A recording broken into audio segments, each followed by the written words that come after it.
ঠান্ডা মাথায় রাত্রেবেলা ঘুমানোর আগে চিন্তা করেন।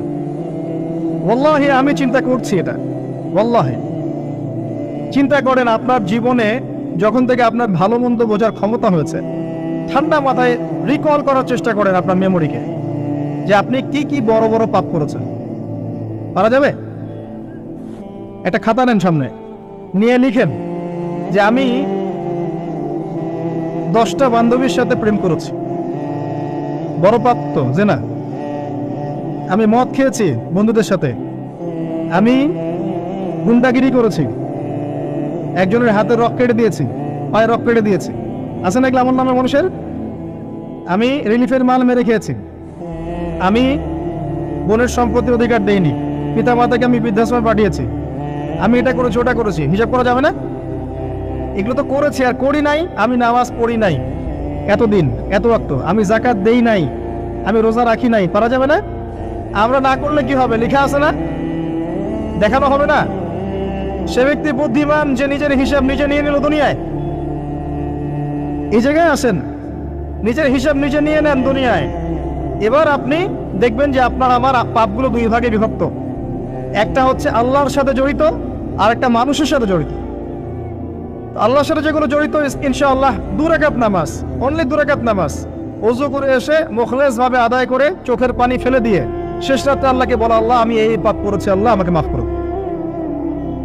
আল্লাহ রাব্বুল আলামিনের জন্য এটা মুহূর্তের ব্যাপার, আপনার সমস্ত পাপকে আল্লাহ পাক নেকি দিয়ে পরিবর্তন করে দিবেন ইনশাআল্লাহ। সূরা ফুরকানের শেষের দিকে আছে, ইল্লা মান তাবা ওয়া আমানা ওয়া আমিলা আমালান সালিহান ফাউলাইকা ইউবাদদিলুল্লাহু সাইয়্যাতিহিম হাসানাত। যারা তওবা করবে, ঈমান নিয়ে আসবে এবং আমলে সালেহ করবে, আমি আল্লাহ তাদের সমস্ত গুনাহগুলোকে নেকি দিয়ে পরিবর্তন করে দিব ইনশাআল্লাহ। আর এক শ্রেণীর পাপ পাবেন, সেটা হলো বান্দার সাথে জড়িত। এটা আল্লাহর কাছে মাফ চেয়ে লাভ নাই। আমাকে এসে বলতে হবে, ভাই আপনাকে গালি দিয়েছি, মাফ করে দেন। আমার আপনার কাছে গিয়ে বলতে হবে, ভাই আপনার গীবত করেছি, আমাকে মাফ করে দেন। আপনি আরেক ভাইয়ের কাছে গিয়ে বলবেন, ভাই আপনার টাকা আমি মেরে খেয়েছিলাম, টাকা নেন, শোধ করে নেন। প্রতিবেশীকে বলতে হবে, ভাই জমি নিয়ে নেন, জমি আমি মেরে খেয়েছিলাম। জনগণের সামনে এসে বলতে হবে, এই যে চালের বস্তা তোমাদের ছিল, আমি মেরে খেয়েছি, নিয়ে নাও। এত সহজ না। না হলে এগুলো কিয়ামতের মাঠে জমা থাকবে এবং পুলসিরাতে তারা দাঁড়িয়ে থাকবে। যখন আপনি আমি অনেক নেকি নিয়ে উঠবো, আল্লাহ পাক বলবেন, নেকি দিয়ে দাও। কেন দিব? কারণ অমুককে গালি দিয়েছো, অমুকের টাকা নিয়েছো, ফেরত দাওনি, অমুকের কাছ থেকে অমুককে অপবাদ দিয়েছো, অমুকের সম্পত্তি মেরে খেয়েছো, অমুকের জমি মেরে খেয়েছো, ইত্যাদি ইত্যাদি। এখন তোমার নেকি দিয়ে ওদেরকে শোধ করো। তোমার আমল নামা থেকে নেকি সব চলে যাবে, আর ওর আমল নামা থেকে গুনাহ আপনার আমল নামায় চলে আসবে। বলেন নাউযুবিল্লাহ। আল্লাহ পাক পরকালে আমাদেরকে যেন বান্দার সাথে জড়িত হক নিয়ে না ওঠান, আমিন। একটা দোয়া করতে পারেন, আল্লাহুম্মা কফিনি বিহালালিকা আন হারামিক ওয়া আগনিনি বিফদলিকা আম্মান সিওয়াক। আশা করা যায় আল্লাহ পাক আপনার দুনিয়ার ঋণ দুনিয়ায় শোধ করে দিবেন ইনশাআল্লাহ। কি দোয়া বললেন? আল্লাহুম্মা কফিনি বিহালালিকা আন হারামিক ওয়া আগনিনি বিফদলিকা আম্মান সিওয়াক। হিসনুল মুসলিম বইটা পড়েন, পাবেন ইনশাআল্লাহ। তো যেটা বলছিলাম প্রিয় ভাইয়েরা, সামনে সিজন আছে, আমল নামায় হিসাব করে নেন, রমাদান মাসটাকে কাজে লাগান। নবী সাল্লাল্লাহু আলাইহি ওয়াসাল্লাম বলেছেন, সেই ব্যক্তির জন্য ধ্বংস যে রমজান মাসকে পেল, রমজানকে পেয়েও তার গুনাহ মাফ করাতে পারলো না। নবীর নাম শুনে আমরা কেউ দরুদ পড়লাম না। নবী সাল্লাল্লাহু আলাইহি ওয়াসাল্লাম বলেছেন, সেই ব্যক্তি ধ্বংস হোক যে রমজান মাসকে পেল, কিন্তু এই রমজান মাসকে পেয়েও তার গুনাহ মাফ করাতে পারলো না। আমরা এদের অন্তর্ভুক্ত হতে চাই না। আল্লাহ পাক হেফাজত করুন। রমজানের আগেই প্রিপারেশন নেন, মানসিকভাবে আমল নামা গুছিয়ে ফেলেন, টার্গেট করেন আপনি কি চাচ্ছেন রমজান মাসে। 30টা সওম তো আছেই, 5 ওয়াক্ত নামাজ জামাতে পড়ার চেষ্টা করেন, তারাবির সালাতগুলো আদায় করার চেষ্টা করেন। আল্লাহ পাক তৌফিক দান করুন। অন্তত একটা বার কোরআনকে খতম করার চেষ্টা করেন। প্রতিদিন 1 পারা করে পড়লে খতম হবে, পারা যাবে না? যারা পড়তে জানি না, এখনই পড়া শিখে নেন। 1 মাস আছে, পড়া শিখে নেন।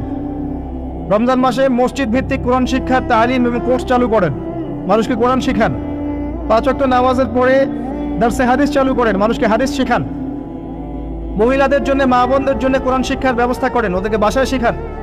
রমজান মাসে বাজারে বেশি যাবেন না, বেশি আড্ডাবাজি করতে বসবেন না, 3-4 জন মিলে এক জায়গায় আড্ডা মারতে বসবেন না, দিনই আলোচনা ছাড়া। বসলেই গীবত হবে, রোজা নষ্ট হয়ে যাবে। মানুষের সাথে কম মিশেন রমজান মাসে। যত বেশি মানুষের সাথে মিশবেন তত বেশি গীবত তহমত করতে হবে, তত বেশি অন্যের সমালোচনা লিখতে হবেন। আলাইকুম আনফুসাকুম ভুলে যাবেন, মানুষকে নিয়ে ব্যস্ত হয়ে থাকবেন এবং অন্তরে নূর নষ্ট হয়ে যাবে, মানুষের সাথে জড়িত পাপ কাঁধে চলে আসবে। কম মিশেন আল্লাহর ওয়াস্তে, রমজান মাসে কম মিশেন, কম বাজারে যান, বাজারে যায়েন না, গেলে দ্রুত চলে আসেন। যদি প্রয়োজনে যেতেই হয় দ্রুত চলে আসেন। চেষ্টা করেন মাসের বাজার আগেই করে রাখতে, ঈদের বাজার আগেই করে রাখতে। এই শেষের দশক স্পেশালি লাইলাতুল কদর যেখানে থাকে, এই দশক মানুষ বাজারে কাটায়। বাঙালি মুসলিম এই দশকটা বাজারে কাটায়, ইল্লা মাশাআল্লাহ। আর মা বোনদের তো খবর নাই, এরা তো মার্কেটেই বেশি ঘুরে বেড়াবে দেখবেন। আর এত বেশি ইফতারের আইটেম করতে যায় না যে এই খাওয়ার পিছনেই আপনার সময় চলে যায়। যদি সারাদিন রোজা রাখার পরে 10টা আইটেম নিয়ে বসে ইফতার করতে, আসলে রোজা আমাকে আত্মশুদ্ধি শেখাইল না। সেহরিতে যদি 20টা আইটেম থাকে, মনে হয় এটা আমার জীবনের শেষ খাবার, খাইতে পারবো না, তাহলে সমস্যা। এই রোজা আমার কোনো আত্মশুদ্ধি করবে না। কথাগুলো খারাপ লাগতে পারে কিন্তু বাস্তব। আপনি রমজান মাসকে ফিকির করেন, রমজানের ফিকির করেন। এই রমজান মাসে যাকাতগুলো দিয়ে দেন। যাকাত দিবেন না, এলাকার না, দেশের অর্থনীতি সমৃদ্ধ হবে না। যাকাত, শুধু যাকাত দেন, অনলি যাকাত। দেখবেন ইকোনমিক সেকশনে দিন দিন উন্নতি করছে আমরা। যাকাত সবাই দিতে শুরু করেন, দেখবেন সমাজে একটা মানুষ খুঁজে পাবেন না যে না খেয়ে মারা যায়, ইনশাআল্লাহ তাআলা। আল্লাহ পাক এর মধ্যেই ইসলামিক ইকোনমিক্স রেখেছেন, ধনীর সম্পদে গরিবের হক। এটাতে করে সম্পদ ঘুরতে থাকবে হাত থেকে হাতে, হাত থেকে হাতে। এতে করে সবাই খেয়ে পরে বাঁচবে। যখন আপনি সুদে যাবেন, কোন এক শ্রেণীর মানুষ খাবে, আর এক শ্রেণীর মানুষ দরিদ্রতার অতল তলে চলে যাবে। এটা বাস্তবতা। এটা দেশের ক্ষেত্রে না, বিশ্বের ক্ষেত্রেও দেখবেন বিশ্বের একটা শ্রেণী দিন দিন ধনী হচ্ছে, আর একটা শ্রেণী দিন দিন গরিব হচ্ছে। কারণ কি জানেন? রিবা, সুদ। রমজানের এই ফিকিরগুলো করেন। আল্লাহ পাক তৌফিক দান করুন যেন এই রমজানে আমরা আমাদের সমস্ত গুনাহগুলোকে মাফ করিয়ে নিতে পারি, আমিন। এবং বেশি বেশি সামর্থ্য থাকলে দিনের দাওয়াতি কাজ করেন রমজান মাসে, মানুষকে আল্লাহর দিকে ডাকেন। আইওয়াশ করতে যায় না, শোডাউন করেন না, ভিতরে ভিতরে দাওয়াতি কাজ করেন দিনের জন্য, ইসলামের জন্য। আল্লাহর জমিন, আল্লাহর দিনটা যেন প্রতিষ্ঠিত হয়। এবং এতিমের ভরণ পোষণের দায়িত্ব নেন, বিধবার খোঁজ খবর নেন, অসহায় যারা বৃদ্ধ বৃদ্ধা আছে এদের পাশে দাঁড়ান, সাদাকাতুল ফিতরগুলো দিয়ে দেন। রমজান মাসে সবাই সামনের হাত বাড়ান, আল্লাহর ওয়াস্তে রমজানটাকে কাজে লাগান। কে জানে এরপরে রমজান নাও পেতে পারেন। আর বিশ্বে যা শুরু হয়েছে, কোন দিন যে বিশ্ব পারমাণবিক বোমার মধ্যে চলে যায় আল্লাহ ভালো জানেন, আল্লাহ ভালো জানেন। এটা সম্ভাবনা নাই এমন নয়, সমূহ সম্ভাবনা আছে, সমূহ সম্ভাবনা। দেখতে থাকেন কি হতে থাকে ফিউচার। এবার আসেন, আমি যে কথাগুলো বলছিলাম, জ্ঞান অর্জনের পরে আমল, এরপরে হচ্ছে আপনার আত্মশুদ্ধি। আত্মশুদ্ধির কয়েকটা মাধ্যম আমি বলে দেই। বেশি বেশি কোরআন তেলাওয়াত, বেশি বেশি আল্লাহর জিকির, বেশি বেশি মওতের স্মরণ, বেশি বেশি পরকালের ফিকির। পারা যাবে ইনশাআল্লাহ। এবং কম কম কথা বলা, কম কম খাওয়া, কম কম ঘুমানো, কম কম মানুষের সাথে মেশা। পারা যাবে? এগুলো আত্মশুদ্ধির জন্য দরকার আছে। এবং আত্মশুদ্ধিওয়ালা মানুষদের সহবতে গিয়ে থাকা পারা যায়? আল্লাহ পাক তৌফিক দান করুন। এরপরে আসবেন বেসিক কাজে। আপনার ইকোনমি হালাল কিনা দেখেন। হারাম রিজিককে ঘরে ঢুকতে দিয়েন না, সুদকে ঢুকতে দিয়েন না। আল্লাহর রাস্তায় হাত জোর করে অনুরোধ করছি, সুদকে ঢুকতে দিয়েন না, ছেড়ে দেন। আল্লাহ আপনার রিজিকের দায়িত্ব নেবেন। এমন উৎস থেকে আল্লাহ আপনাকে রিজিক দিবেন আপনি কল্পনা করতে পারবেন না। আপনি মনে করেন না রিজিকের মালিক আপনি নিজেই, সুদ না খেলে আপনি রিজিক পাবেন না, এমনটা ভাবেন না। এটা ভাবার নাম হলো শিরক। এটা শোনেন, যখন আপনি মনে করছেন যে এটা ছাড়তে আমি পারবো না, যদি আমি ছেড়ে দেই আমার পরিবার চলবে না, আমি চলতে পারবো না, মানে আপনি মনে করছেন রিজিকের মালিক আপনি নিজেই। এটা শিরক। আল্লাহর উপর তাওয়াক্কুল করে ছেড়ে দিতে পারলে দেখবেন আল্লাহ আপনাকে বেহিসাব রিজিক দেবেন ইনশাআল্লাহ। এটা আপনি কল্পনা করতে পারবেন না। মিন হাইসু লা ইয়াহতাসিব, আপনার কল্পনার বাহির থেকে আল্লাহ আপনার রিজিক দিবেন ইনশাআল্লাহ। আপনি কল্পনা করতে পারলে আয়াতটা ঠিক হবে না, আপনার কল্পনার বাহির থেকে রিজিক আসবে ইনশাআল্লাহ। এবং এটা হচ্ছে দিন দিন বহু মানুষ সুদ ছেড়ে দিচ্ছে আলহামদুলিল্লাহ, এবং হালাল ব্যবসা করছে, হালাল কিছু করার চেষ্টা করছে, আল্লাহ পাক ওদেরকে না খাইয়ে রাখেন নাই, বরং সুদ খোরদের চেয়ে ভালো রেখেছেন আলহামদুলিল্লাহ। চেষ্টা করেন এরপরে বেসিক পরিবারের আদর্শ ঠিক করার জন্য। পরিবারে কালিমা থাকবে, কি থাকবে? লা ইলাহা ইল্লাল্লাহ, তাওহীদ থাকবে, পরিবারের সুন্নত থাকবে, পরিবারে তালিম থাকবে, পরিবারের মধ্যে পর্দা থাকবে, এবং এগুলো বাস্তবায়নের চেষ্টা আমরা করব। যদি এরপরে পরিবারবর্গ না শোনে, আপনি আসহাবুল কাহফ হয়ে যান। কথা বোঝা যায়? যদি বলতে বলতে বুঝাতে বুঝাতে দাওয়াত দিতে দিতে আপনি ক্লান্ত হয়ে যান, কিছুতেই মানুষ আপনার পরিবারবর্গ কথা না শোনে, সেপারেট পরিবার গঠন করেন, আলাদা পরিবার করুন, একা থাকেন, সুসম্পর্ক বজায় রাখেন, যার যার হক তাকে তাকে দিয়ে দেন, কিন্তু আপনি আলাদা পরিবার গঠন করেন, নিজে একা থাকেন। আমরা অনেকে মনে করি যে আলাদা হয়ে যাওয়াটা খারাপ। আত্মীয়তার সম্পর্ক বজায় রেখে আলাদা ইসলামিক পরিবার গড়া সুন্নত। কথা কি বুঝাতে পারছি না? আত্মীয়তার সম্পর্ক বজায় থাকবে, যার যার হক তাকে তাকে আপনি দিবেন, দিয়ে আপনি স্বতন্ত্র আদর্শ ইসলামিক পরিবার গড়বে, এটা সুন্নত। কারণ একটা বড় পরিবার যেখানে আপনি দিন পালন করতে পারছেন না, পর্দা নাই, হালাল রিজিক নাই, আপনার আত্মনির্ভরশীলতা নাই, আপনার মতামতের কোনো মূল্য নাই, ইসলাম আপনি পালন করতে চান, বাধা দেওয়া হয়, আপনি আলাদা হয়ে যান, আলাদা স্বতন্ত্র পরিবার গঠন করেন দিনের জন্য, এবং আদর্শ স্ত্রীকে বিয়ে করেন, আদর্শ সন্তান মানুষ করেন, দেখবেন আগামীতে ইনশাল্লাহ পরিবারটা ভালো ফলাফল বয়ে আনবে ইনশাল্লাহ। কিছু করেন নাই, ইসলামের জন্য আমাকে স্বার্থপর হতে হবে, ইসলামের জন্য স্বার্থপরতার সুযোগ আছে। যখন দাওয়াত দিতে দিতে বোঝাতে বোঝাতে মানুষ একবারে ক্লান্ত হয়ে যায়, তখন নূহ আলাইহিস সালাম পর্যন্ত বলেছেন, রব্বি আন্নী মাগলুবুন ফান্তাসির, আল্লাহ আমি পরাজিত হয়ে গেছি, আমাকে সাহায্য করো। আল্লাহ পাক প্লাবন নামিয়ে দিয়ে সবাইকে ধ্বংস করে দিয়েছে। লূত আলাইহিস সালাম শেষমেশ তার স্ত্রীকে ছেড়ে চলে গেলেন, নূহ আলাইহিস সালাম তার সন্তানকে রেখে চলে গেলেন, মুহাম্মদ সাল্লাল্লাহু আলাইহি ওয়াসাল্লাম তার চাচাদেরকে রেখেই চলে গেলেন মদিনায়, হিজরত করলেন। চাচার ইসলাম কবুল করলো না, আবু লাহাব করেছে, করে নাই। ইভেন আবু তালেব, যিনি দীর্ঘদিন নবী সাল্লাল্লাহু আলাইহি ওয়াসাল্লামকে সাপোর্ট দিয়েছেন, সর্বশেষে গিয়ে কালিমা পড়তে বলেছেন নবী সাল্লাল্লাহু আলাইহি ওয়াসাল্লাম, তিনি কালিমা পড়েন নাই, বলেছেন আমি আব্দুল মুত্তালিবের ধর্মের উপরেই থাকলাম। কি হলো তাহলে? ইচ্ছা করে কাউকে হেদায়েত দেওয়া যায়? আল্লাহর পক্ষ থেকে হেদায়েত আসে। আসহাবুল কাহফ সমাজে টিকতে পারলেন না, গুহায় চলে গেলেন, আল্লাহ পাক 309 বছর ঘুম পাড়িয়ে রাখলেন, আবার জীবিত করলেন।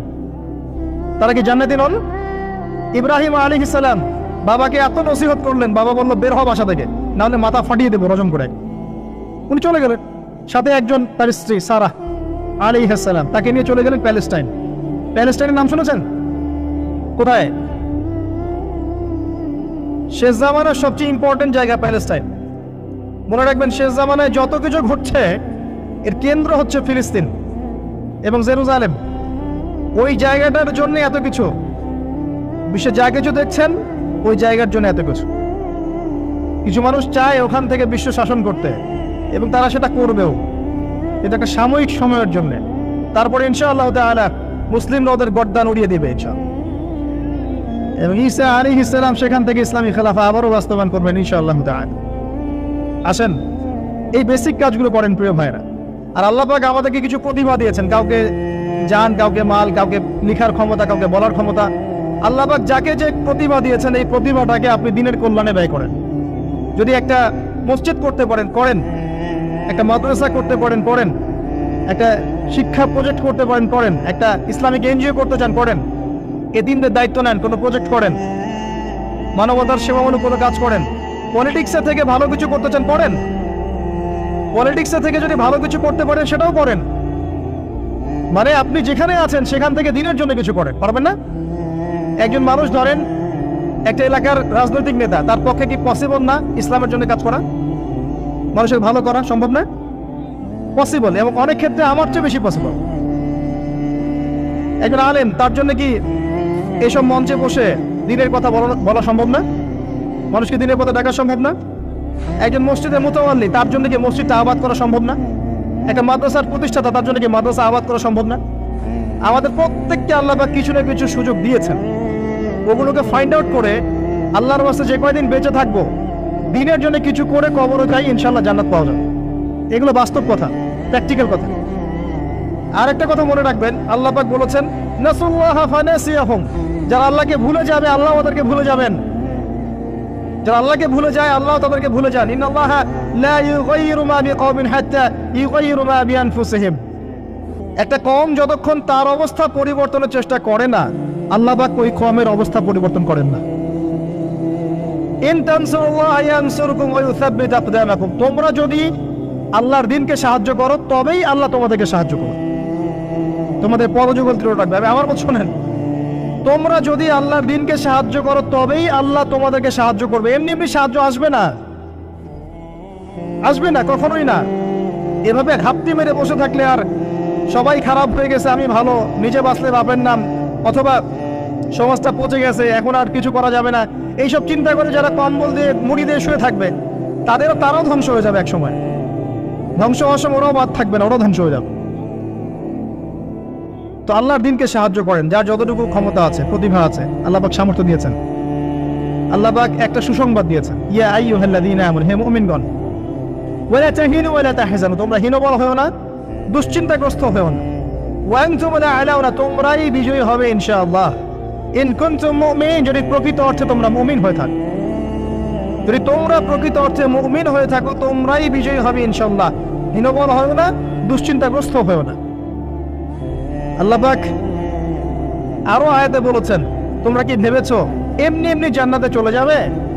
যতক্ষণ না আল্লাহ পাক তোমাদেরকে পরীক্ষা করছেন, যতক্ষণ না আল্লাহ পাক দেখে নিচ্ছেন কে তোমাদের মধ্যে সবর করনেওয়ালা আর প্রচেষ্টা চালানেওয়ালা, তোমরা কি ভেবেছো এমনি এমনি জান্নাতে চলে যাবে?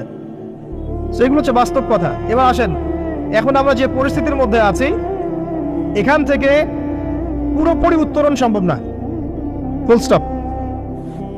যা দেখছেন ফিতনা ফাসাদ, যা দেখছেন ব্যক্তিগত জীবনে, পারিবারিক জীবনে, সোশ্যালি, ইকোনমিক্যালি, জিওপলিটিক্যালি, এই ফিতনা ফাসাদগুলো থেকে পুরোপুরি রিকভার করা এখন সম্ভব না। এবং এটা আইএমএ জাহিলিয়াতের সেই জাহিলিয়াতগুলোকে হার মানাচ্ছে দিন দিন। এখানে নবী সাল্লাল্লাহু আলাইহি ওয়াসাল্লামের সিরাত বা জীবনী এটা ঘেটে দেখবেন তিনি কিভাবে সমাজ সংস্কার করেছেন, ওটাই পথ পদ্ধতি, এর বাইরে কোনো পথ নাই। আর একটা দিন যাবে আর আপনার কাছে মনে হবে গতকালটা আজকের দিনের চেয়ে ভালো ছিল। যতদিন যাবে আলামাতুস সাআহ, আখিরুজ জামানের সাইনগুলো আরো প্রকাশিত হতে থাকবে। মানুষ মারা যাবে, মানুষ বেশি বেশি মরবে, মহামারীতে হোক, হত্যাকাণ্ডে হোক, যুদ্ধে হোক, মানুষ মরবে বেশি বেশি সামনে। উলামায়ে কেরামের সংখ্যা কমতে থাকবে, জাহেলদের সংখ্যা বাড়বে। যত দিন যাবে আল্লাহর প্রাকৃতিক গজবগুলো বাড়বে, ভূমিকম্প বলেন, মহামারী বলেন, জলোচ্ছ্বাস বলেন, ভূমিধস বলেন, আকৃতি পরিবর্তন বলেন, এগুলো বাড়বে। যতদিন যাবে হালাল রিজিক সংকীর্ণ হবে, জিনা বাড়বে, মাদক বাড়বে, মানুষ জিনা করবে হালাল মনে করে, মাদক খাবে হালাল মনে করে। যতদিন যাবে মেয়েদের সংখ্যা বাড়বে, পুরুষরা কমতে থাকবে, এবং ছেলেরা মেয়ের পোশাক পরে ঘুরবে, মেয়েরা ছেলের পোশাক পরে ঘুরবে। যতদিন যাবে ফাংশনাল জায়গাগুলোতে মেয়েরা চলে আসবে, ছেলেরা পিছিয়ে পড়বে। যতদিন যাবে যুদ্ধ বিগ্রহ বাড়বে, এবং সামনের যুদ্ধগুলো প্রথম ওয়ার্ল্ড ওয়ার, সেকেন্ড ওয়ার্ল্ড ওয়ারকে হার মানাবে। ওগুলো কিছুই নেই সামনে, ম্যাসাকার হয়ে যাবে পৃথিবী, ম্যাসাকার। একটা কান্ট্রি অস্ট্রিয়া হাঙ্গেরি, সেখানে রাজপুত্রকে গুলি করা হয়েছে তার স্ত্রী সহ। এই ইস্যুটাকে কেন্দ্র করে সে তার পার্শ্ববর্তী দেশটাকে আক্রমণ করলো 2 সপ্তাহ পরে। এখন পার্শ্ববর্তী দেশের বন্ধু রাষ্ট্র ছিল রাশিয়া, সে বলল যে আমার বন্ধুকে আক্রমণ করা হলে আমি চুপ থাকবো না। আর অস্ট্রিয়া হাঙ্গেরি বললো আমি আমার বন্ধুকে ডেকে নিয়ে আসছি। তাহলে কে তোমার বন্ধু? জার্মানিকে ডেকে আনা হলো, জার্মানি যুদ্ধে ঝাঁপিয়ে পড়লো অস্ট্রিয়া হাঙ্গেরির জন্য। রাশিয়া এদিক থেকে জার্মানিকে আক্রমণ করছে, জার্মানি এদিক থেকে ডিফেন্ড করছে। এদিকে অস্ট্রিয়া হাঙ্গেরি তার প্রতিবেশীকে আক্রমণ করছে। এবার ফ্রান্স বলল যে রাশিয়া আমার বন্ধু, আমি জার্মানিকে ছাড়বো না। তখন ফ্রান্স যুদ্ধে চাপ দিল, সে জার্মানির এগেইনস্টে যুদ্ধ করলো। বেসাকার অবস্থা, এমন যুদ্ধ যে একদিনে 17,000 মানুষ মারা গেছে, কয়েক ঘন্টার মধ্যে 17,000 মানুষ শেষ, এমন হয়েছে। এবং পানি পথে, আকাশ পথে, সব পথেই হয়েছে। এবার ব্রিটেন বলছে যে ফ্রান্স আমার বন্ধু, আমিও চুপ থাকবো না, সেও যুদ্ধে চলে আসলে। কি ইস্যুটা ছিল? ওই যে রাজপুত্রকে গুলি করে হত্যা করেছে 1914 সালের সামার গ্রীষ্মকালে। এই একটা ইস্যু থেকে আস্তে আস্তে একটা একটা করে দেশ হতে হতে হতে হতে আমেরিকা পর্যন্ত ইনভলভ হয়েছে, এবং 5 থেকে 6 বছরের ব্যবধানে কয়েক কোটি মানুষ মারা গেছে, কয়েক কোটি। এগুলো হিস্ট্রি পড়েন। সামান্য ইস্যু নিয়ে বিশ্বে কি হতে পারে আপনার কল্পনাও নাই। সিরিয়ার ইস্যুটা দেখবেন, সামান্য ইস্যু ছিল, আস্তে আস্তে আস্তে আস্তে 10টা 12টা 15টা রাষ্ট্র ইনভলভ হয়ে গেল, মানুষ মরে শেষ, রেফিউজি ম্যাসাকার অবস্থা। বিশ্ব এদিকে যাচ্ছে আস্তে আস্তে, চিরদিন এমন অবস্থা থাকবে না। নিজের আখের গোছান, নিজের আকীদা ঠিক করেন, আমল ঠিক করেন, পরকালের প্রস্তুতি নেন, হিসেব কিতাব চুকিয়ে দেন, হালাল খান, পরিবার গঠন করেন, পর্দা কায়েম করেন, দিনের জন্য কিছু করেন।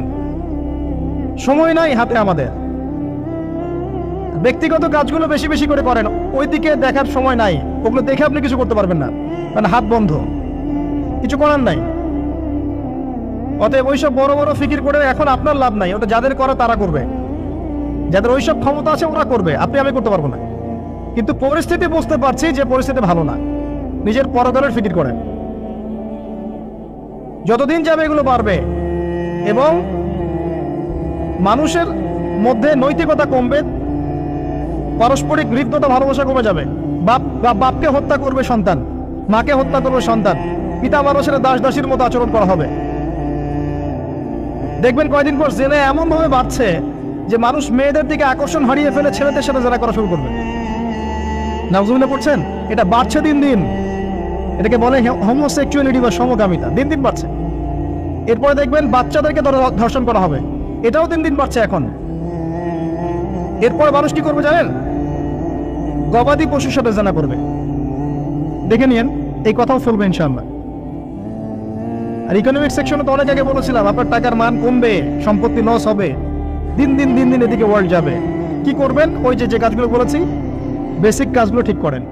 আল্লাহর ওয়াস্তে প্রথমে তওবা করে আল্লাহর দিকে ফিরে আসেন, আকীদা ঠিক করেন, আমল বেশি বেশি করার চেষ্টা করেন, সুন্নাহ মাফিক জীবনযাপন করেন, আল্লাহর ওয়াস্তে হালাল খান, হারামে যায় না, পারিবারিক আদর্শ সুন্দর করার চেষ্টা করেন। যদি কথা না শুনে একক পরিবার গড়ে তোলেন, সন্তান ছোট থেকে মানুষ করেন, আপনার জানমাল যা আছে এটাতে দিনের কোনো খেদমত করেন, চেষ্টা করেন দিনের কোনো কল্যাণ করার জন্য, যেটাকে নিয়ে আপনি আল্লাহর সামনে দাঁড়াবেন। আল্লাহ, আমি মাজুর ছিলাম, এতটুকু করে তোমার কাছে এসেছি, আমাকে মাফ করে দাও। এর বেশি কিছু আমার বলারও নাই, আসলে আমাদের করারও আছে বলে আমার মনে হয়। আল্লাহ পাক আমাদের সবাইকে কথাগুলো বোঝার তৌফিক দান করুন, এবং আমাদের সবাইকে আল্লাহ পাক আকীদা সংস্কার করার তৌফিক দান করুন। বেশি বেশি নেক আমল করার আল্লাহ পাক তৌফিক এনায়েত করেন। আল্লাহ পাক আমাদের সবাইকে হালাল রিজিকের ব্যবস্থা করে দিন। আল্লাহ পাক আমাদের সবাইকে আদর্শ পরিবার গড়ার তৌফিক দান করুন। আল্লাহ রাব্বুল আলামিন আমাদের যে যেখানে আছে সেখান থেকে দিনের খেদমত করার তৌফিক দান করুন। দুনিয়ার এই শেষ জামানার ফিতনা ফাসাদগুলো থেকে আল্লাহ পাক আমাদেরকে বাঁচিয়ে রাখুন, এবং বেঁচে থাকার জন্য আমাদের মনোবল তৈরি করুন, মানসিকতা তৈরি করুন। মুসলিমদের মাঝে আল্লাহ পাক ঐক্য দান করুন, উলামায়ে কেরামের মাঝে আল্লাহ পাক ঐক্য দান করুন, আমাদের পলিটিক্যাল নেতাদেরকে আল্লাহ পাক হেদায়েত করুন। আল্লাহ পাক আপনাদের সবার যেন একটা সালামতির জিন্দেগি দান করেন। কিন্তু নারীর অবমাননার ওই জাহিলিয়াত থেকে কিন্তু আমরা বের হইতে পারি না। আর একটা হচ্ছে, এটা আরো মারাত্মক, গোত্রীয় হানাহানি ছিল প্রকট আইয়ামে জাহিলিয়াত, ছিল না? গোত্রীয় হানাহানি একটা প্রকট আকার ধারণ করা ছিল আইয়ামে জাহিলিয়াতে। আমাকে বলেন, এইটা এখনকার বিশ্বে বা দেশে কি বাদ হয়েছে কিনা? এখন এটা পলিটিক্যাল হানাহানিতে রূপ নেয় নাই, বৈশ্বিক হানাহানিতে রূপ নিছে না? তাহলে ওই যুগে, যে যুগে নবী সাল্লাল্লাহু আলাইহি ওয়াসাল্লামকে আল্লাহ পাক পাঠিয়েছেন, সেই যুগে যে জাহিলিয়াতগুলো ছিল, এখন গ্লোবাল পার্সপেক্টিভে এই জাহিলিয়াতগুলো এখনো আছে, বরং তার চেয়ে আরো বড় মাত্রায় আছে। তখন সুদ ছিল একটা নির্দিষ্ট জায়গায়, এখন ওয়ার্ল্ড ওয়াইড। তখন আপনার জেনা ছিল একটা নির্দিষ্ট জায়গায়, নির্দিষ্ট পরিসরে, এখন পর্নোগ্রাফি দিয়ে একেবারে ফোনে ফোনে। এই ফোনের ওজন কম, কিন্তু কিয়ামতের মাঠে এর ওজন বোঝানো খুব কঠিন হবে। এই ফোনের ওজনটা কম, কিন্তু কিয়ামতের মাঠে এই ফোনের গুনাহের জবাব দেওয়ার যে বিচার, এটা অনেক কঠিন হবে। আল্লাহ পাক আমাদেরকে তাকওয়া অবলম্বন করার তৌফিক দান করে।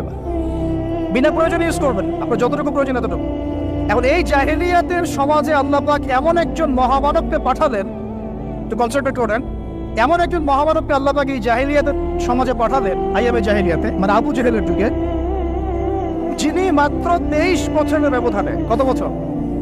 মাত্র 23টা বছর দিন রাত অক্লান্ত পরিশ্রম করে ওই জাহেলিয়াতে পূর্ণ সমাজটাকে একেবারে পুরা ইউটার্ন করে একটা আলোকিত সমাজে প্রতিষ্ঠা করে দিয়ে চলে গেলেন। সুবহানাল্লাহ। কত বছর? তিনি কি প্রথমে একা ছিলেন না দুইজন ছিলেন বলেন? আল্লাহ আছেন তার সাথে, ওহী আসছে, এবং তিনি কিন্তু একা একজন দিয়ে দাওয়াত শুরু করেছেন। তিনি মানে হেরা গুহায় কি করতেন? নবী সাল্লাল্লাহু আলাইহি ওয়াসাল্লাম হেরা গুহায় চিন্তা করতেন কিভাবে এই জাহিলিয়াতে পূর্ণ সমাজটাকে পরিবর্তন করা যায়। আল্লাহকে ডাকতেন, আল্লাহ পথ দেখাও। তিনি তো নবী, আগে থেকেই নবী। তখন আল্লাহ রাব্বুল আলামিন তার কাছে ওহী করলেন। প্রথম ওহীটাই কি আপনারা বলেন? সূরা আলাতের প্রথম 5টা আয়াত, তাই না? এখানে প্রথম শব্দটা কি? পড়ুন। এই যে পড়তে বলা হয়েছে, আপনাদেরকে পড়তে হবে। ফ্যান্টাসি দিয়ে, গরম গরম বক্তব্য দিয়ে, শুধুমাত্র স্লোগান দিয়ে কিন্তু দিন কায়েম হবে না ভাই। আমি আবার বলছি, গভীর এলেম অর্জন করতে হবে। চল, প্রথম কথা ইকরা, আপনি পড়ুন। এখানে ইকরা বলার কারণ কি? তখন তো শিরক ছিল। আল্লাহ পাক বলতে পারতেন তুমি শিরক করো না, মূর্তি পূজা করো না। হ্যাঁ, সমাজে নারী মেয়েদেরকে জীবন্ত কবর দেওয়া হচ্ছে, বন্ধ করতে বলো।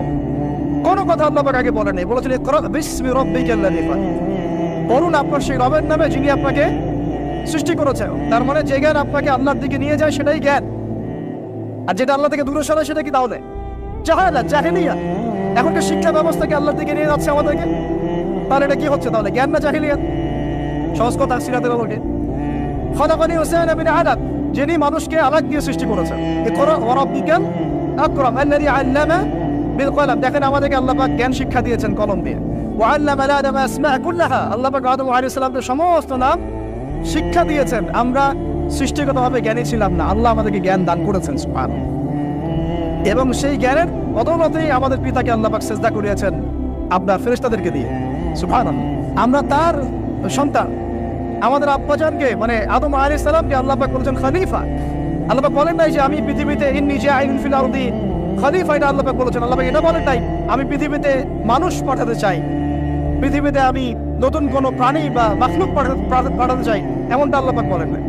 আল্লাহ বলছেন আমাদের পিতাকে খলিফা। খলিফা মানে যিনি জমিনে আল্লাহর বিধান প্রতিষ্ঠা করেন। ঠিক যেমন দাউদ আলাইহিস সালামকে আল্লাহ পাক বলেছেন ইয়া দাউদ ইন্না জাআলনাকা খলিফাতান ফিল আরদ ফাহকুম বাইনান নাসি বিল হক ওয়া লা তাত্তাবি'ল হাওয়া ইউদিল্লাকা আন সাবিলিল্লাহ। হে দাউদ, আমি তোমাকে পৃথিবীতে আমার খলিফা করেছি, তোমার কাজ পৃথিবীতে ইনসাফ প্রতিষ্ঠা করা, হক প্রতিষ্ঠা করা। হকের মানদণ্ড কি? আল্লাহ পাকের ওহী। আল্লাহর ওহী দিয়ে তুমি মানুষের মাঝে বিচার ফয়সালা করবা, এটাই হলো হক প্রতিষ্ঠা করা। যদি না করো, প্রবৃত্তির তাড়না অনুসরণ করো, মানে মানব রচিত বিধান অনুসরণ করো, তাহলে ইউদিল্লাকা আন সাবিলিল্লাহ, আল্লাহর রাস্তা থেকে এটা তোমাকে সরাই নিয়ে যাও।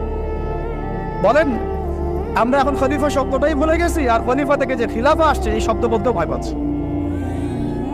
বাংলাদেশের ইয়াং জেনারেশন এখন যারা মানে ইসলাম প্র্যাকটিস করছে তাদের অনেকেও নামাজ, রোজা, হজ, জাকাত এই শব্দগুলোকে যেভাবে রিসিভ করেন, শরিয়া, ইবাদত, খিলাফা রিসিভ করতে পারেন না। কারণ এর ব্যর্থতার দায় আমাকে নিজের উপর নিতে হবে। কারণ আমি হয়তো বিগত 5 বছরে তাকে এই শব্দগুলো শোনাতে পারি নাই। বিগত 5 বছরে সব লেকচারগুলো ঘটে না পড়া, সব ওয়াজ মাহফিলের দেখেন কয়টা লেকচারে, কয়টা ওয়াজে এই কথাগুলো, সামগ্রিক দাওয়ার কথাগুলো আছে। তাহলে মানুষ জানবে কিভাবে? তো নবী সাল্লাল্লাহু আলাইহি ওয়াসাল্লামের কাছে প্রথম ওহী আসছে পড়াশোনা কেন্দ্রিক। ভাই আমাদেরকে পড়াশোনা করতে হবে, আর এই পড়াশোনার জন্য এই মেলা, বই, যে আয়োজনগুলো হচ্ছে এগুলো কিন্তু আমাদের পড়াশোনার জন্য। আসলাম, বই কিনলাম, চলে গেলাম, এটা না। আপনাকে একটা সিলেবাস মেনটেন করে পড়তে হবে, একটা সিলেবাস মেনটেন করে পড়াশোনা করতে হবে। তাও একা একা না, ওস্তাদের সহবতে। এটা অনেক ইম্পর্টেন্ট পয়েন্ট। মাথার উপরে মুরব্বী রাখা, বড় বড় ওলামায়ে কেরাম রাখা, নিজেকে মুরব্বী না ভাবা। বহু তুল্লাব এবং বহু আলেম পর্যন্ত নিজেকে শুধু মুরব্বী ভাবার কারণে আর তাদের মাথার উপর থেকে মুরব্বীকে সরিয়ে দেওয়ার কারণে মুহূর্তের মধ্যেই পথভ্রষ্ট হয়ে গেছে।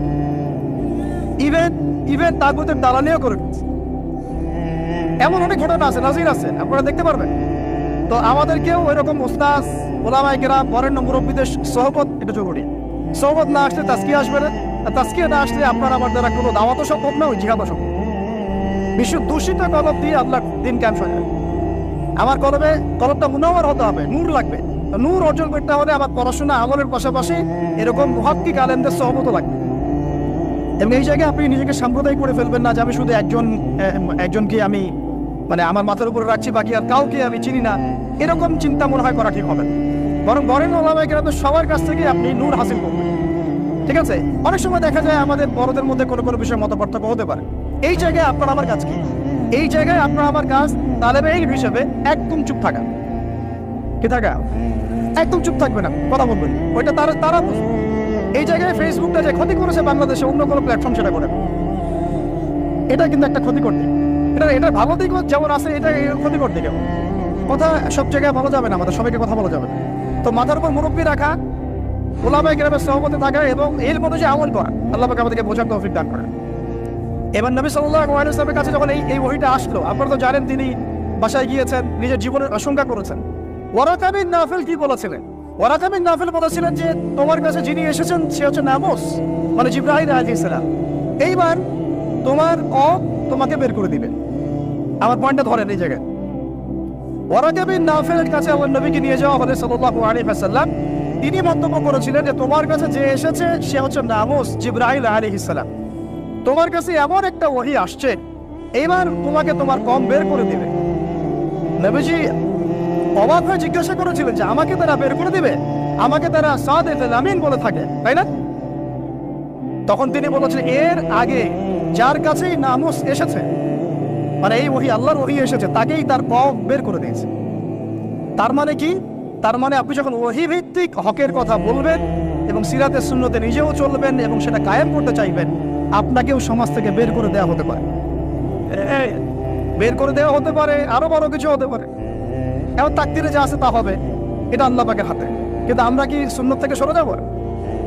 এবার নবী সাল্লাল্লাহু আলাইহি ওয়াসাল্লাম যখন শুয়ে আছেন, এই যে জাম্মিলুনি জাম্মিলুনি এইখান থেকে বলতেছে, তখন কিন্তু আল্লাহ রাব্বুল আলামিন কয়েকদিন পরে আরেকটা ওহী করেছেন। এই ওহীটা আমরা অনেকে আলোচনা করতে চাই বা করি না, এটা একটু আমি আলোচনা করবো আজকে। ধৈর্য ধরতে পারছেন কি? আচ্ছা ঠিক আছে, আপনাদের ধৈর্য যদি হয় কিনা আমি ভয় পাচ্ছি। তো দ্বিতীয় ওহীটা অনেকেই জানি, দ্বিতীয় ওহী কি এটা অনেকেই জানি না এবং এটার ব্যাখ্যা অনেক সময় করা হয় না। প্রথম ওহীটা নিয়ে কথা হয় যে পড়াশোনা করতে বলা হয়েছে। দ্বিতীয় ওহীটা হচ্ছে সূরা মুদ্দাসসিরের প্রথম 5-6 আয়াত। তিনি যখন শুয়ে আছেন, দ্বিতীয় ওহী আসছে, ইয়া আইয়ুহাল মুদ্দাসসির, হে কম্বল আবৃত রাসূল, উঠুন। কম ফাআনযির, কম উঠেন, আপনি উঠে দাঁড়ান। ফাআনযির, মানুষকে সতর্ক করেন। ওয়া রাব্বুকা ফাকাব্বির, আপনার রবের তাকবীর পাঠ করেন। আমরা যে বলি তাকবীর, আল্লাহু আকবার, ঠিক আছে? ওয়া রাব্বুকা ফাকাব্বির ওয়া সিয়াবাকা ফাতাহহির ওয়া রুজসা ফাহজুর। দেখেন এই বেসিক আয়াতের উপর আমাদের আমল নাই, আমি দেখাচ্ছি আপনাদের। এখানে ওহী প্রাপ্ত হওয়ার পরে নবী সাল্লাল্লাহু আলাইহি ওয়াসাল্লামকে বলা হয়েছে আপনি উঠে দাঁড়ান। উঠে দাঁড়ান মানে শুধু বিছানা থেকে মাটিতে দাঁড়ান অর্থ নয়। উঠে দাঁড়ান মানে হক নিয়ে আপনি সমাজের মধ্যে দাঁড়িয়ে পড়েন এবং সমাজের মানুষের সতর্ক করা শুরু করেন। তবে হক প্রাপ্ত হলে হক চিনতে শিখলে আমাদের কাজ কি? দাঁড়িয়ে যাওয়া, হক নিয়ে দাঁড়িয়ে যাওয়া, মানুষের সতর্ক করা, দাওয়াতের কাজ করতে থাকা। এখন বিশ্বাস করেন আমাদের বাংলার মাটিতে ধর্মীয় অঙ্গনে শিরক আছে, কবর পূজা, মাজার পূজা আছে না? রাজনৈতিক অঙ্গনে শিরক আছে, কি শিরক? আল্লাহর বিধান বাদ দিয়ে তাগুতি বিধানে দাসত্ব করা। অর্থনৈতিক অঙ্গনে শিরক আছে, আল্লাহর হালালকে হারাম করে ওইটাকে আবার বেশি উত্তম মনে করা। এগুলো কি ঈমান ভঙ্গের কারণের মধ্যে পড়ে না? আপনারা তো জানেন। তারপরে সংস্কৃতির মধ্যে শিরক নাই, আর শিক্ষার শিরক তো আপনারা দেখতেই পাচ্ছেন। শিক্ষার মধ্যে কি কি শিরক আছে? এখন তো আপনাকে ট্রান্সজেন্ডার করতে হবে, টেক্সট বইয়ের মধ্যে চলে আসতেছে, কি করবেন আপনি? তো প্রত্যেকটা ডিপার্টমেন্ট, আমাদের ডিপার্টমেন্ট এই কয়টাই, ব্যক্তি জীবন, ধর্মীয় জীবন, পারিবারিক, অর্থনৈতিক, শিক্ষা, সংস্কৃতি, রাজনীতি, প্রত্যেকটা ডিপার্টমেন্টে শিরক আছে বাংলাদেশে। তাহলে আইয়ামে জাহিলিয়াতের ওই শিরক না হয় একটা ধর্মীয় প্রেক্ষাপটে ছিল, এটা তো পুরো একটা গ্লোবাল প্রেক্ষাপটে শিরক হয়ে যাচ্ছে। তাহলে আমরা কি এখন আইয়ামে জাহিলিয়াত থেকে এই সেন্সে মুক্ত হতে পেরেছি? দ্বিতীয় প্রবলেম ছিল রিবা। আইয়ামে জাহিলিয়াতের দ্বিতীয় প্রবলেম রিবা। এখন আপনি যে কোনো ব্যাংকের দিকে তাকান বা ব্যাংকিং সিস্টেমের দিকে তাকান, ইনক্লুডিং ওয়ার্ল্ড ব্যাংক, IMF, তারপরে আপনার ফেডারেল রিজার্ভ এবং আমাদের সেন্ট্রাল ব্যাংকগুলো। ইকোনমিক্সে আমরা পড়েছি ভাই, না পড়ে কথা বলছি না। ইকোনমিক্স আমাদের ইউনিভার্সিটির সাবজেক্ট। একেবারে ভিতরে গোড়ায় সুদ আছে, সুদ আছে, কি আছে? সুদ আছে, গোড়ায় সুদ আছে। এমন ভাবে সুদের অক্টোপাসে চেপে ধরেছে যে মানে আপনি যেটাই ডিল করতে চান একটা সুদের অংশ আপনাকে দিতে হবে। পশ্চিমাদের কাছে আপনি লোন নিতে চান, বিনা সুদে কোনো লোন তারা দিবে না। বরং আমরা দেখেছি খোরাসান স্বাধীন হওয়ার পরে তাদের যে রিজার্ভ ছিল ওটা তারা জব্দ করেছে। আর আপনারা তো অনেকে জানেন যে তারা এখন কারেন্সির দিক থেকে অনেক উন্নত হয়ে গেছে। কেউ কি কখনো জিজ্ঞাসা করেছেন বা প্রশ্ন তুলেছেন যে কি ফর্মুলা তারা ইমপ্লিমেন্ট করেছেন? তারা কিন্তু ডাবল কারেন্সি চালান, তাদের দেশে ডাবল কারেন্সি চলে, জাকাত ভিত্তিক অর্থনীতি চলে এবং সব দুর্নীতি তারা বন্ধ করেছেন। এবং যত কালো টাকা এগুলোকে সাদা করে ফেলেছে। তো এই এই বিষয়গুলো কি ইসলামের মধ্যে নাই? কিন্তু এর ইমপ্লিমেন্ট বাংলাদেশে বিগত 70 বছর হয় নাই। যতবারই স্বাধীন হয়েছেন আপনারা, এই ইমপ্লিমেন্ট হয় নাই যে সুদবিহীন অর্থ ব্যবস্থা চালু করা কেউ করতে পারে নাই। হ্যাঁ, কিছু মানুষ চেষ্টা করেছেন, স্বীকার করি, তাদেরকে আমরা শ্রদ্ধা করি, সম্মান করি, তাদের প্রচেষ্টাকে আমরা সাধুবাদ জানাই। কিন্তু যতক্ষণ পর্যন্ত শেকড় পরিবর্তন হবে না, ডালপালা ছাটে লাভ নাই। আমাদের একটা সাইকোলজিক্যাল সমস্যা হচ্ছে আমরা সবসময় ডালপালা নিয়ে আলোচনা করি। আজকে কাদের মুভমেন্ট, কালকে অমুক, কালকে তমুক, হ্যাঁ কালকে এই ট্রান্সজেন্ডার, তারপরে সমকামিতা ইত্যাদি একটা একটা ইস্যু নিয়ে আমরা আলোচনা শুরু করি, একদম অনলাইন কাপায় ফেলি। কিন্তু ডাল যদি ছেটেও ফেলেন, শেকড় যদি পচা থাকে, ওই শেকড় থেকে কি আপনি বিশুদ্ধ কোনো ফল পাবেন? তা আমরা যে দাওয়াতটার কথা বলি সেটা হচ্ছে পুরো শেকড়টাকেই লা ইলাহা ইল্লাল্লাহ এইটা প্রতিষ্ঠা করা। সেটা আবার মুহাম্মদ রাসূলুল্লাহ তরিকা অনুযায়ী। এই কালিমা পূর্ণ হবে তখন সিরাতের সুন্নতে সাল্লাল্লাহু আলাইহি ওয়াসাল্লাম। তো এটা একটা বড় সমস্যা ছিল, যেখান থেকে আবার পুরো বিশ্ব বের হতে পারে নাই। তাহলে আমরা এখনো জাহিলিয়াতের এই মরণ খাবার মধ্যেই কিন্তু আছি। 3 নম্বর ছিল মাদক। বলেন, আপনারাই বলেন, এই মাদক থেকে কি আমরা বের হতে পেরেছি কিনা? আমরা তো অনেককে দেখি ইফতার করেও সিগারেট টান দেয়। তো আরো বড়, এখন এই অঞ্চলগুলোতে আপনারা তো জানেন ভালো করে আমার চেয়ে মাদকের কি সয়লা। হ্যাঁ, অনেক বড় বড় কোটিপতি শিল্পপতি হয়েছে ইয়াবার ব্যবসা করে, আবার জাকাতও দেয়, আবার এদিকে হজও করে, উমরাও করে। তো সুদ দেখেন, সুদ, ঘুষ, দুর্নীতি, দুর্নীতি ছাড়া কোন সেক্টরটা টিকে ছিল? ঘুষ ছাড়া কোথায় চাকরি হয়েছে? সুদ ছাড়া কোন ব্যাংকিং সিস্টেম চলে? তাহলে সেই হারাম অর্থনীতি থেকে আমরা তো বের হইতে পারি না। এই আমি জাহিলিয়াতের মধ্যে আছি এবং মাদকের মানে ভয়াল খাবার মধ্যে আছে। ইয়াং জেনারেশনের বেসিক সমস্যাই মাদক এখন। কারণ তারা একটা সময় পর্যন্ত অন ইসলামিক লাইফ লিড করে, গার্লফ্রেন্ড অ্যাফেয়ার্স, এইটা ওইটা গান বাজনা করতে করতে হতাশ, শেষমেশ মাদক। ওখানে গিয়ে লক্ষ লক্ষ ছেলে বাংলাদেশের মাদকাসক্ত হয়ে আত্মহত্যা করেছে। হয়তো লক্ষ লক্ষ না হলেও পরিসংখ্যানটা কাছাকাছি হবে। তো এই সমস্যাটা থেকে আমরা কিন্তু বের হতে পারি নাই। একটা ছিল জাহিলিয়াতের সমস্যা, নারী জাতির অবমাননা। এটা থেকে কি বের হতে পারছে জাতি? বলেন, নারী জাতির অবজেক্ট। আমাদের একটু আগে এক বোনের কথা আসলো, তাহলে আমাদের বোনটা কি এখনো সেফ? একটা প্রসঙ্গ শব্দ উঠে আসছে না, গুণ। এখন আসলে ব্যাপারটা এমনই হয় যে আপনি তো তখন কোনো প্রতিবাদও করতে পারবেন না। একেবারে আতর্কিত হামলার মতো হুট করে 1 মিনিটের মতো উঠাই নিয়ে চলে গেল, কিছুই বলার নাই, কিছুই করার নাই। সাথে সাথেই হ্যান্ডকাফ, চোখ বেঁধে ফেলা এবং জোরে জোরে গান ছেড়ে দেয়, যাতে আপনার মাইন্ডটা ফ্রেশ থাকে, নাউযুবিল্লাহ, মানে আপনি যেন রিল্যাক্স ফিল করেন, হয় না? তো এই যে একটা ভীতিকর অবস্থা, যখন তখন জায়গা থেকে উঠে নিয়ে যাচ্ছে, এখান থেকে তো মেয়েরাও রেহাই পেল না। তখন তাহলে সত্যি কি আমরা আমাদের দিনী বোনদেরকে সিকিউর করতে পেরেছি? ইভেন আপনার ভাইদেরকেও সিকিউর করতে পারি নাই।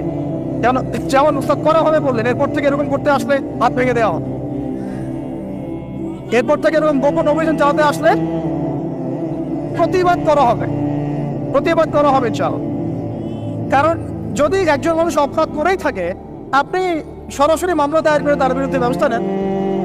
এভাবে হুটহাট করে রাতের অন্ধকারে উঠাই নিয়ে চলে যাবেন, কোথায় রাখবেন কেউ জানবে না, কি খাবে না খাবে তার ঠিক ঠিকানা নাই, লাশ ধোয়া চোখের মধ্যে শুয়ে থাকবে।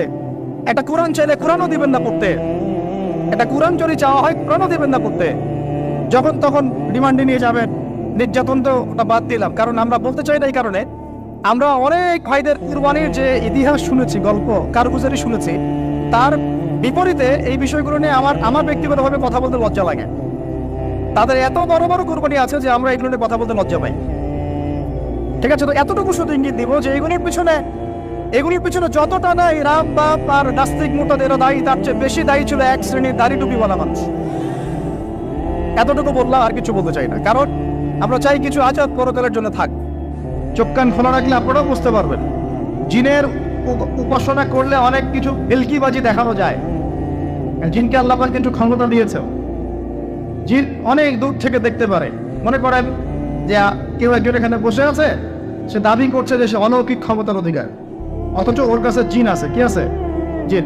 এখন আপনি শুনেছেন যে অমুক জায়গায় অমুক বাবা আছে, সে অনেক বড় ক্ষমতার অধিকার, যাই দেখি ওনার কি ক্ষমতা। এখন আপনি রাস্তায় আসছেন, তার সেই জিন তো আগেই দেখতে পাচ্ছে আপনি আসছেন দূর থেকে, সে আগে খবর কিন্তু আসতেছে মক্কেল, ওই যে মক্কেল আসতেছে। এখন সে বললো যে ওই ব্যক্তির সাথে যে জিন আছে ওর সাথে কানেকশন করো। সবার সাথে একটা জিন আছে না, আছে কি তাই? একটা করে জিন শয়তান আছে না সবার সাথে, দুইজন ফেরেশতা একজন জিন সবার সাথেই আছে, আছে কি নাই? আপনার জিন জানে আপনার সাথে অতীতে কি হয়েছিল? জানে তো। আপনার জিন আপনার সাথে আছে না শুরু থেকে? তাহলে আপনি 1 মাস আগে কি করেছেন আপনার জিন তো জানে। ও ভবিষ্যৎ জানে না কিন্তু অতীত তো জানে। ও তো ভবিষ্যৎ জানে না কিন্তু অতীতে আপনি কি করেছেন ও তো জানে না? এখন এ ওর সাথে এই কারিনের সাথে যোগাযোগ করছে। এ ওকে বলছে এই তো 1 মাস আগে অমুক মেয়ের পিছনে দৌড়াইছিল, এই 1 মাস আগে অমুক একটা মেয়ের পিছনে দৌড়াইছে, ওই মেয়েকে পাওয়ার খুব চেষ্টা করছে, কিন্তু 1 মাস আগে ব্যবসায়ী কাজ করছে, কিন্তু 1 মাস আগে ওই কাজ করছে। এখন আপনি হেঁটে হেঁটে আসলেন, এদিকে খবর পাস করা শেষ, এসে বললেন বাবা আপনার কি ক্ষমতা, আমি আপনার ক্ষমতার নিদর্শন দেখতে চাই। সেই বাবা এখন বলছে যে তুই তো সেই ব্যক্তি না, তোর নাম অমুক না, আপনি তো ভেবাচকা দেখবেন, তাই তো আমার নাম তো অমুক, তুই তো 1 মাস আগে এই মেয়ের পিছনে ঘুরছিস না, তাই তো আপনি কেমন করে জানলেন? তুই 1 মাস আগে এই কাজ করছিস না, তাই তো আপনি কেমন করে জানলেন? আপনার তো চোখ একদম আসমান উঠে গেল, বাপরে বাপ, সে তো আমার অতীতের সব বলে দেয়, সে তো আমার অতীতের সব বলে দেয়। অমুক জায়গায় এটা পাপ্পা করছিস না, এই জায়গায় নুরান আসছিস না, ব্যাস আপনার মাথা খারাপ। জিনের উপাসনা করে মানুষ অনেকেই, আর জিনটা কি করে অনেক সময় আসমানের কাছে যায় সংবাদ নেওয়ার জন্য। সূরা মুলক পড়েন, সূরা মুলকের প্রথম পৃষ্ঠা পড়েন। আল্লাহ পাক ওদেরকে তাড়ানোর জন্য আসমানের মধ্যে উল্কাপিণ্ড নক্ষত্র নিক্ষেপ করেন। রুজুমান লিশ-শায়াতিন, আল্লাহ বলেছেন এই নক্ষত্রগুলা আমি রুজুমান লিশ-শায়াতিন, শয়তানদেরকে তাড়ানোর জন্য রেখেছি। পৃথিবীতে অনেক কিছুই ঘটে আমরা খালি চোখে বুঝতে পারি না। এখনকার যুগে কিন্তু বহু মানুষ জিনের উপাসনা করে, এখনকার যুগে বহু মানুষ জিনের উপাসনা করে, আর জিন বলে একটা জাতি আছে আমাদের সাথে চলাফেরা করে, আমরা দেখতে পারি। আমরা কি সব দেখতে পারি? আমরা কি সব জানি? আমরা তো আমাদের আত্মাকেই দেখতে পারি না, এত ঘুমাই গেছেন, আত্মা চলে গেছে, দেখতে পাচ্ছেন? আর আমরা কি জানি? আমরা কতটুকু জানি আগামীকাল কি হবে আপনার সাথে, বলেন দেখি, কেউ জানে? আমাদের জ্ঞান কত খুব বুঝতে পারলাম, আগামীকাল কি হবে তাই জানি না, আমার আত্মাকেও চোখে দেখি না। আর আমি যদি দাবি করি এখন আমি সব জানতাম, তাহলে কি হবে? অতএব জিন জাতি আমাদের মধ্যেই আছে কি নাই? ওমা খালাকতুল জিন্না ওয়াল ইনসা ইল্লা লিয়াবুদুন, আমি জিন আর মানুষকে শুধুমাত্র আমার ইবাদত করার জন্যই সৃষ্টি করেছি। আল্লাহ পাক আমাদের সবাইকে আল্লাহ পাকের সত্য বোঝার তৌফিক দান। এবার আসেন, এখন কেউ যদি জিনের উপাসনা করে, জিনকে সন্তুষ্ট করার জন্য এই কুরবানি করে, তাহলে কি শিরক হবে কিনা? সিজদা কার জন্যে? অন্য কারোর জন্য করলে কি হবে? কুরবানি কার জন্যে? অন্য কারোর জন্য করলে কি হবে? কার নামে কসম করতে হয়? যদি অন্য কারো নামে কসম করি, এই যে এখন বাপের নামে কসম, মায়ের নামে কসম করেন কেন? কসম করা যাবে না এভাবে। মান হালাফা বিগাইরি ইসমিল্লাহি ফাকাদ কাফার, কেউ যদি আল্লাহ ছাড়া অন্য কারো নামে কসম করে সে কুফরি করবে। যদি কসম করতেই হয় আপনাকে আল্লাহরই কসম করতে হবে। যদি কসম করতে হয় কার কসম করবে? আর আল্লাহর কসম করে কি মিথ্যা বলতে পারবে? মিথ্যা বললে তখন কাফারা দেওয়া লাগবে। আচ্ছা, কাফারা কি? সবচেয়ে সহজ কাফারা হচ্ছে 3টা রোজা রাখা। কয়টা রোজা? 3টা। আচ্ছা আমরা যাই। এখন কসম করবো আল্লাহর জন্য, দোয়া করেন কার কাছে? দোয়া কার জন্যে?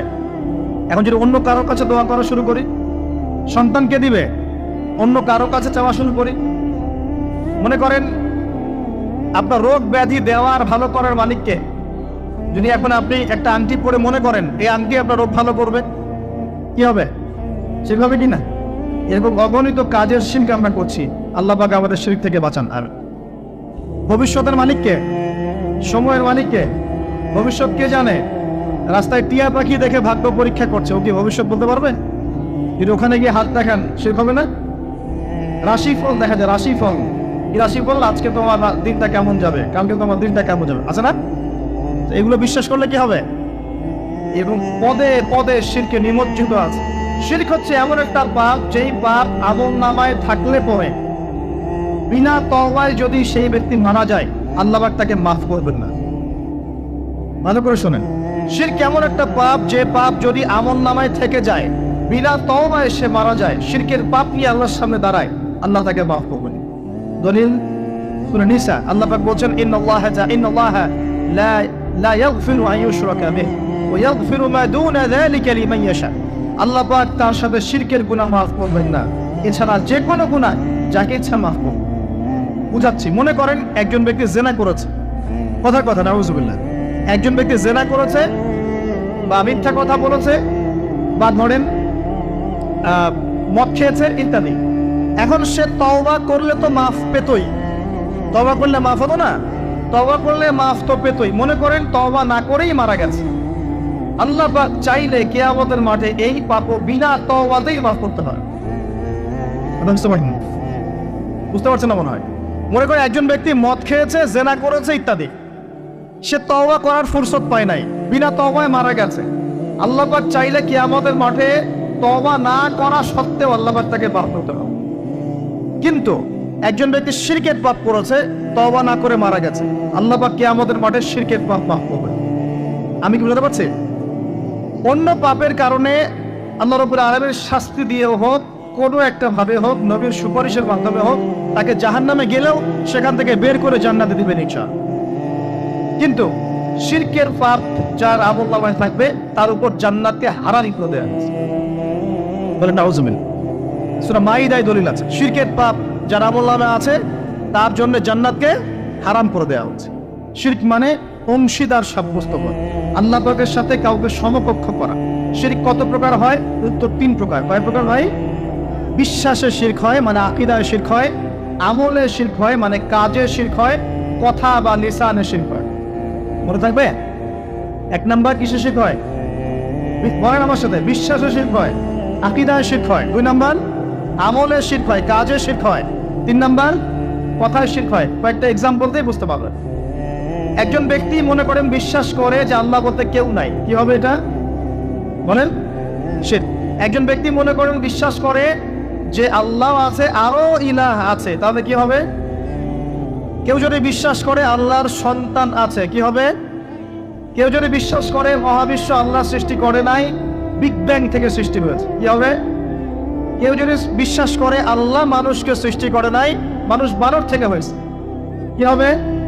আচ্ছা, বিশ্বাসগত সে কেউ যদি মনে করে আল্লাহ ছাড়া অমুকে আমার সন্তান দিতে পারে, কি হবে? কেউ যদি বিশ্বাস করে যে আল্লাহকে পাওয়ার জন্য আমাকে মাধ্যম ওসিলা পূজা করতে হবে, তাহলে কি হবে?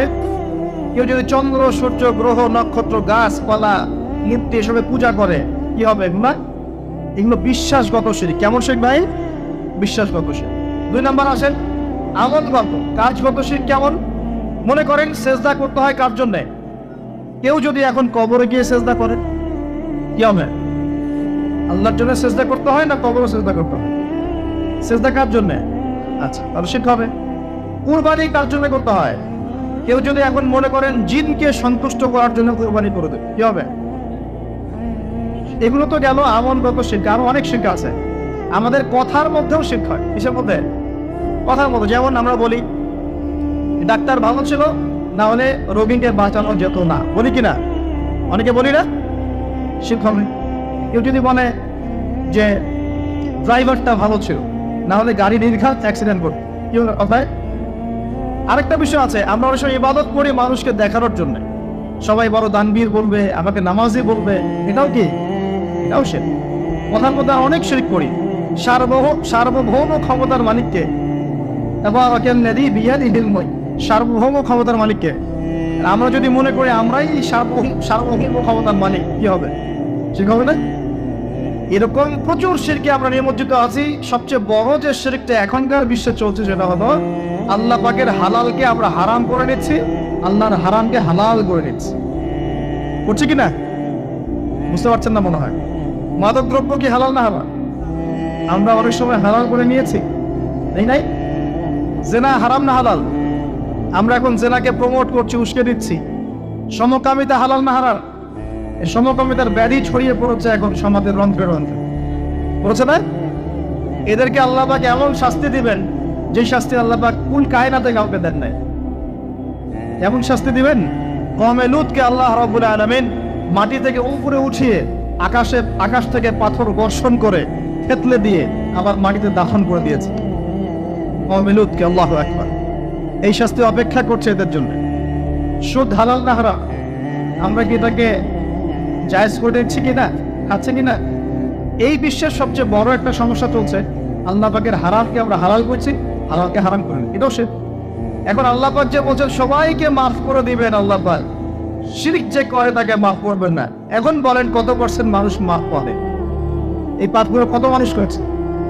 সবাই করছে না? মোটামুটি সবাই মোটামুটি শিরক করছে। আমরা আল্লাহ পাক আমাদের সবাইকে শিরকের পাপ থেকে বাঁচিয়ে রাখুন। এর পাশে একটা শিরক আছে রিয়া বা গোপন শিরক, লোক দেখানো আমল, এটাও গোপন শিরক। আর এক শ্রেণী, আচ্ছা এখানে একটা কথা বলে রাখি, এই শিরকগুলো থেকে বেঁচে থাকলে কি হবে? শিরক থেকে বেঁচে থাকলে আপনার আমল নামায় যদি আসমান জমিন সমান গুনাহ থাকে, আল্লাহ পাক সমস্ত গুনাহ মাফ করে দিবেন ইনশাআল্লাহ। মনে করেন একজন ব্যক্তির আমল নামায় জেনা, সুদ, ঘুষ, হাবি জাবি দুনিয়ার পাপ দিয়ে ভর্তি, কিন্তু কোনো একটা কারণে বা কোনো একভাবে তার আমল নামায় শিরকের কোনো গুনাহ নাই, শিরক করে নাই, ইনশাআল্লাহ তাআলা কোনো না কোনো ওসিলায় হলে আল্লাহ পাক তাকে কিয়ামতের মাঠে মাফ করে দিবেন।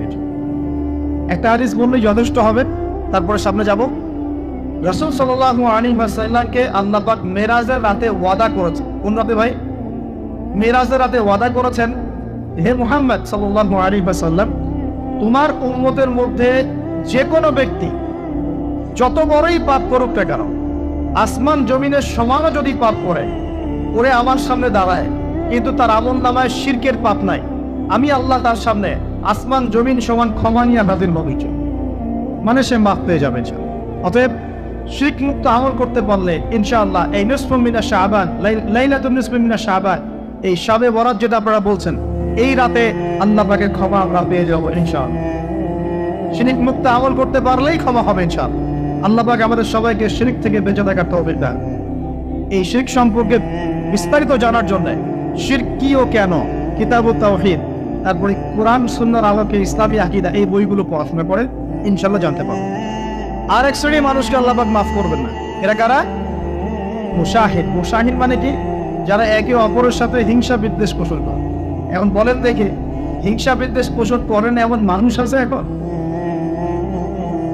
বলেন দেখি। রাজনৈতিক অঙ্গনে একজন আরেকজনের সাথে হিংসা করছে কিনা? সামাজিক নেতৃত্ব নিয়ে একজন আরেকজনের সাথে হিংসা করছে কিনা? পরিবারের মধ্যেও একজন আরেকজনের সাথে হিংসা করছে কিনা? ভাই একজন আরেকজনের সাথে হিংসা করছে কিনা? আলেম একজন আরেকজনের সাথে হিংসা করছে কিনা? বুঝছে না? বক্তা একজন আরেকজনের সাথে হিংসা করে কিনা? ধর্ম থেকে শুরু করে বিশ্ব রাজনীতি পর্যন্ত হিংসার দাবানলে এখন পুরো বিশ্বের মানুষ জ্বলে পড়ে শেষ হয়ে যাচ্ছে, বুঝছে না? মহিলা হিংসা করে কিনা? সতীনে হিংসা করে কিনা? সতীন বোঝেন কি হয়? বিয়েই তো করেন নাই, সতীন বুঝবেন কি হবে? সতীন কি জিনিস? দুই বউ এক বউ কি হয়? সতীনে হিংসা করে কিনা? আয়েশা রাদিয়াল্লাহু আনহা বাসায়, মানে ঘরে নবী সাল্লাল্লাহু আলাইহি ওয়াসাল্লাম বসে আছেন, ঢুকেছেন, আর অন্য একজন স্ত্রীর ঘর থেকে একটা খাবার আসতে পারে না, আমরা বসে মহব্বত করে হাদিয়া দিয়েছেন। আয়েশা রাদিয়াল্লাহু আনহা যখন দেখলেন তার ঘরের মধ্যে খাবার পাঠিয়েছে অন্য একজন স্ত্রী, পুরো থালাটাকে মাথার উপর নিয়ে থাবাস করে ভেঙে ফেলেন। রাসূলুল্লাহ সাল্লাল্লাহু আলাইহি ওয়াসাল্লাম মুচকি হাসছেন, আর উপস্থিত হয়তো আরো দু একজন ছিলেন, তাদেরকে বলছেন তোমাদের মা রাগ করেছে। তিনি নিজেই হাতে সেগুলো তুললেন, সব ভাঙাচুরা পিসগুলো নিজে তুলে রেখে দিয়ে ভালো থালা বাটিগুলো হাদিয়া পাঠালেন ওই স্ত্রীর ঘরে যে ঘর থেকে খাবার এসেছে। এইভাবে ডিল করতে হয়। আর রাসূল সাল্লাল্লাহু আলাইহি ওয়াসাল্লাম তখন রাগ হন নাই, কেন এই কাজ করবেন? আরেকদিন আয়েশা রাদিয়াল্লাহু আনহা একটা কথা বলে ফেলেছেন। নবী সাল্লাল্লাহু আলাইহি ওয়াসাল্লাম তার কোন এক স্ত্রীর কাছ থেকে এসেছেন। আয়েশা রাদিয়াল্লাহু আনহা বলছেন, আপনি তার কথা কিভাবে স্মরণ করেন? সে তো একটু খাটো, এরকম একটা কথা বলেছে, সে তো একটু খাটো, একটু বেটে। আয়েশা রাদিয়াল্লাহু আনহাকে আমাদের নবীজি বলছেন, শোনো, তুমি এমন একটা কথা বলেছ, আমাদের সবার জন্য হেদায়েত আছে, তুমি এমন একটা কথা বলেছ, এই কথাটা যদি সমুদ্রের সাথে মিশিয়ে দেওয়া হয় পুরো সমুদ্রের পানি দূষিত হয়ে যাবে। এই এতটুকু কথা, যে সে তো একটু খাটো হইয়া রাসূলুল্লাহ, এই যে এতটুকু কথা কানে, এই যে অত কালো, অত অমুক, অত তমুক, অত গরিব, অত কৃষক, অত ছোট লোক, অত এই যে রিক্সাওয়ালা, আমরা কথা বলি না এগুলো? আমাদের এগুলো কথা আছে না সমাজে? এগুলো বলার সাথে সাথেই এটা এমন পাপ হয়ে যায়, সাগরের মধ্যে এই পাপ মিশিয়ে দিলে সাগরের পানি নষ্ট হয়ে যাবে। নাউজুবিল্লাহ। এরকম হিংসা বিদ্বেষ মনে থাকলে তাসকিয়া পাওয়া যায় না। তাসকিয়া মানে আত্মশুদ্ধি।